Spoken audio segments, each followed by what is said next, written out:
Ibinunyag ni Attorney Harry Roque na ang kaguluhan sa Senado ay bahagi ng planong tanggalin si Vice President Sara Duterte sa pwesto at siguruhin ang pananatili sa kapangyarihan ni Marcos. Ang detalye ng balita mula kay Prince Tripoli. Nasasalawla po ang Senado ngayon bilang simbolo ng demokrasya ng Pilipinas.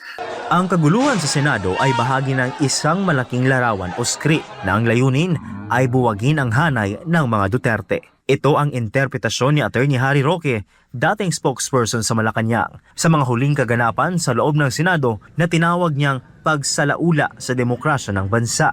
Huwag natin kakalimutan na mga pangyayari sa Senado ay kabahagi ng mas malaking larawan.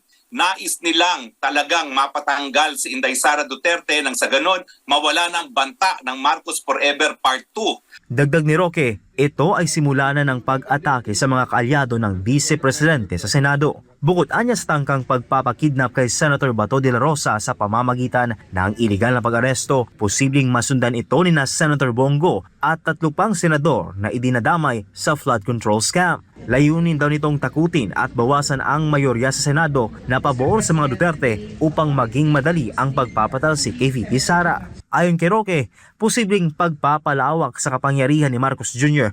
ang katapusan ng mga pangyayaring ito. Ang susunod dyan ay charter change para hindi na mapaalis ang Marcos Jr. sa kapangyarihan o di naman kaya outright martial law dahil itong nangyayari ngayon sa Senado dahilan din para magdeklara ng martial law itong si Marcos Bangag. Dahil sa banta ng Marcos Forever, kinwestiyon din ni Roque ang paggamit sa International Humanitarian Law o RA 9851 para paboran ng ICC. May provision nga sa Rome Statute mismo na hindi automatic. Alam ng Rome Statute, alam ng ICC na wala naman silang police power at kinakailangan yan dumaan sa tamang proseso sang-ayon sa lokal na batas. Ang Rome Statute na ang nagsabi, kinakailangan iharap muna sa lokal na hukuman. So ano bang sinasabi nila na automatic yan na dapat sundin ng mga alagad ng batas ng Pilipinas? Sa gitna ng tensyon, nanawagan si Roque sa Armed Forces of the Philippines at Philippine National Police. Paalala niya, ang kanilang sinumpaang tungkulin sa saligang batas ay protektahan ang sambayanan at hindi ang pansariling interes ng mga nasa kapangyarihan. Dapat din umanong hintayin ang desisyon ng Korte Suprema sa TRO ni Senator Bato de la Rosa upang maiwasan ang pagdanak ng dugo sa pagitan ng mga Pilipino. Para sa Diyos at sa Pilipinas kung mahal, Prince Tripoli, SMNA News. Mariing iginit ni Attorney Salvador Paulo Panelo na hindi maaring gamiting batayan ang RA 9851 upang isuko sa International Court ang isang individual kasabay ng panawagan nitong kumilos na ang Korte Suprema sa gitna ng umiinit na issue kaugnay ng arrest warrant ng International Criminal Court laban kay Senador Ronald Bato de la Rosa. Narito ang balita.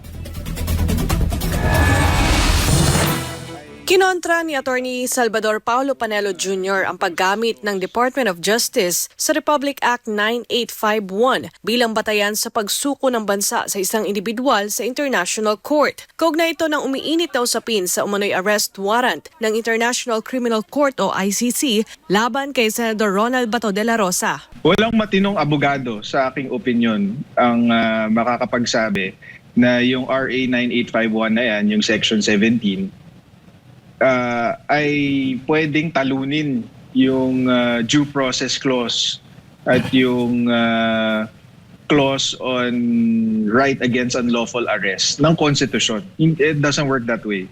Laws cannot amend the Constitution. Sa usapin naman ng extradition, binigyan diin ni Attorney Panelo na maaari lamang ito ipatupad kung may umiiral na treaty sa pagitan ng mga estado. Giit niya ang Pilipinas ay matagal nang hindi sakop ng ICC, kaya't wala na itong jurisdiction sa bansa. Dagdag pa niya anumang proseso ay dapat dumaan pa rin sa lokal na korte. Kasabay nito hinimok ni Attorney Panelo ang Korte Suprema na maglabas ng temporary restraining order upang pigilan ang pag-aresto kay Senator De La Rosa kasunod ng kaguluhan sa Senado. Giit niya maaaring maulit ang umano'y iligal na pag-aresto kay dating Pangulong Rodrigo Duterte kung hindi agad kikilos ang korte. Dapat umaksyon na talaga yung Supreme Court. Dapat mag-issue sila, number one, dapat mag-issue sila ng TRO para to prevent any further attempts in the meantime habang hindi pa nila resolve yung kaso. Tapos, maglabas na sila ng desisyon para to provide guidance to the executive kung merong ICC warrant, ano bang kailangan gawin para i-implement ito. Mababatid na naglabas ng resolusyon ng Korte Suprema sa petisyon ni Senator De La Rosa at binigyan ng pamahalaan ng 72 oras upang magsumite ng komento. Para sa Diyos at sa Pilipinas kong mahal, Daniela Paulite, SMNI News.